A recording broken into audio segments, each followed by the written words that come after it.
장대양TV 시청자 여러분 안녕하십니까. 요즘 주택임대사업자에 관계된 질문들이 굉장히 많이 오고 있습니다. 그건 당연하다고 생각합니다. 왜냐하면 너무 복잡하죠. 네, 제가 봐도 좀 복잡한데, 하지만 우리가 계속해서 이 내용을 관계된 내용들을 여러분들 질문 올 때마다 업데이트를 해 시켜드리고 있습니다. 자, 오늘은요, 자, 주택임대사업자 자진말소는 아마 법에서 그때 발표를 해서 제가 방송 영상을 올려드렸죠. 2분의 1을 지나면 뭐 양도세 소득세라든지 그 다음에 종합부동산세 합산 배제하고 양도세 중과 배제하고 그런 내용인데, 그런 어떤 경우의 수가 많은 게, 어떤 분은 언제 취득을 했고, 어떤 분은 언제 등록을 했고, 어떤 분은 언제 매도를 할 것이며, 이것에 따라 너무 경우의 수가 많기 때문에 그런데, 오늘 거기에 대해서 자, 자동말소가 된 이후에 종합부동산세, 양도소득세를 합산 배제를 하고 중과 배제를 하는지, 거기에 대한 여부를 명확하게 제가 해드리도록 하겠습니다. 단기 임대사업자는 2018년 3월 31일 이전에 등록되고, 장기 임대사업자는 2018년 9월 13일 이전에 취득, 이거는 주택을 취득한 거예요. 여기 단기 임대사업자는 이미 등록이기 때문에 그때까지 취득 등록이 됐다는 뜻입니다. 자, 그러면 이렇게 됐을 때 종합부동산세를 합산 배제를 하고, 자, 무슨 얘기냐? 내가 가지고 있는 다른 주택과 종합부동산세를 더하지 않는 거예요. 더하지 않는다는 거는 바로 배제를 시켜준다는 거예요. 과세를 안 한다는 얘기거든요. 그렇기 때문에 이게 중요한 게 그거거든요.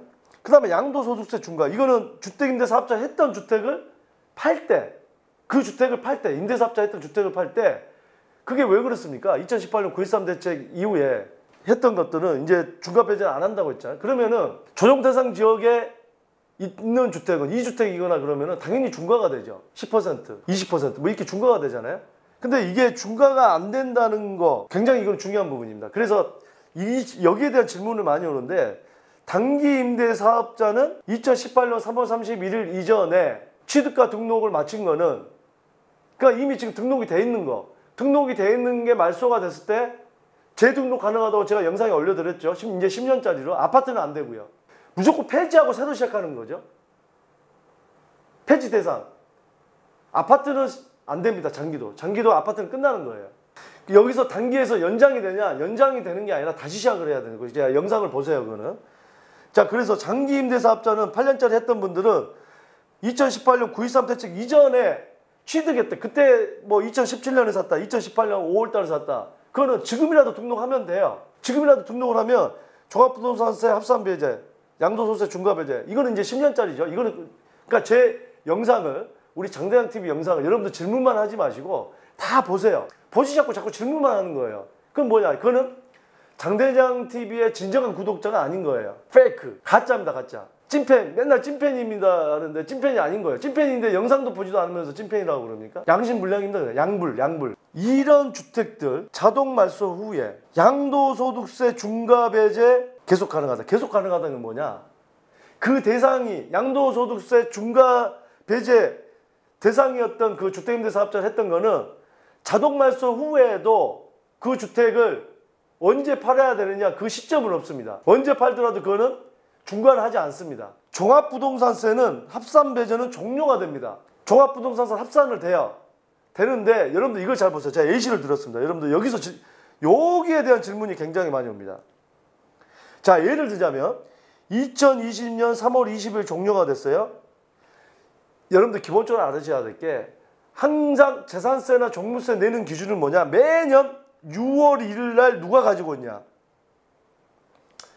6월 2일, 6월 3일 다 필요 없어요. 6월 1일 날 누가 가지고 있냐? 그렇기 때문에 6월 1일 날 어차피 팔 분들은 6월 1일까지 안 가지고 있고 5월 달까지 해서 팔죠. 종부세를 안 내려고, 재산세를 안 내려고. 그러면 7월 달에 팔았다. 그러면 7월 달에 산 사람이 연말에 종합부동산세 내나요? 아닙니다. 6월 1일 날 가지고 있었던 분, 매도자, 샀던 분이, 7월 달에 샀던 분이 그 해에 종부세를 내는 게 아니라 6월 1일 날 가지고 있던 그 매도자가 종부세를 내는 겁니다. 여러분 보면 매수자, 매도자 개념도 모르시는 분이 있어요. 매수자는 뭡니까? 사는 사람. 매도자는 뭡니까? 파는 사람. 매수 매도에 대한 개념부터 잘 이해를 하시고 가끔가다 거꾸로 해가지고 질문하시는 분들이 있어요. 제가 이거 매도하려고 하는데 제가 어디에 있는 어떤 주택을 매도하려고 하는데 너무 비싼 거 아닙니까? 매도자면 비싸게 팔면 좋을 텐데 왜 비싼 거 아닙니까? 나중에 물어보면 살려고 하는 분이래요. 매도 매수. 제가 볼 때 이런 분은요, 일단 부동산 공부를 하시기 전에 국어 아카데미를 좀 다녀오시기 바랍니다. 우리말 아카데미. 네.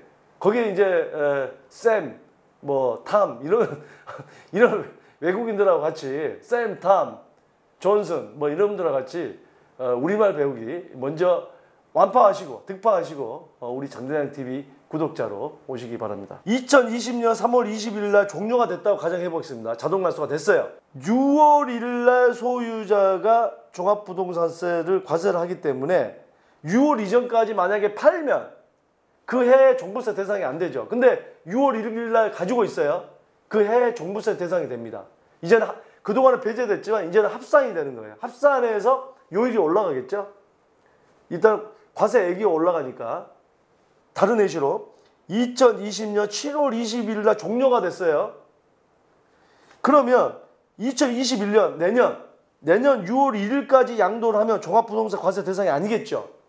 이미 올해는 6월 1일 날 합산 배제가 됐고 내년 6월 1일 날 때까지 가지고 있다 그러면 내년에 종부세 대상이 됩니다. 합산이 돼요. 하지만 내년 6월 1일까지 팔게 되면 종합부동산 과세 대상이 아니기 때문에 시간의 여유가 많은 거죠. 거의 1년 가까이가 남아있는 거죠.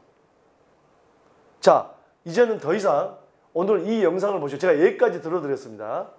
여기에 대한 질문은 완전히 궁금증은 완전히 해소되기를 바라겠습니다.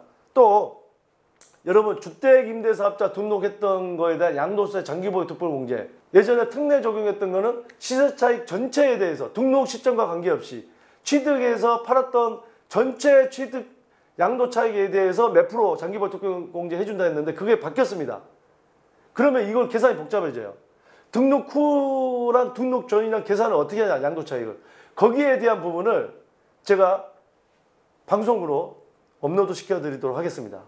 자, 계속되는 여러분들의 궁금증 계속해서 해결해 드리겠습니다. 여러분들의 궁금증 이메일이나 댓글로 계속해서 주시기 바라겠습니다. 감사합니다.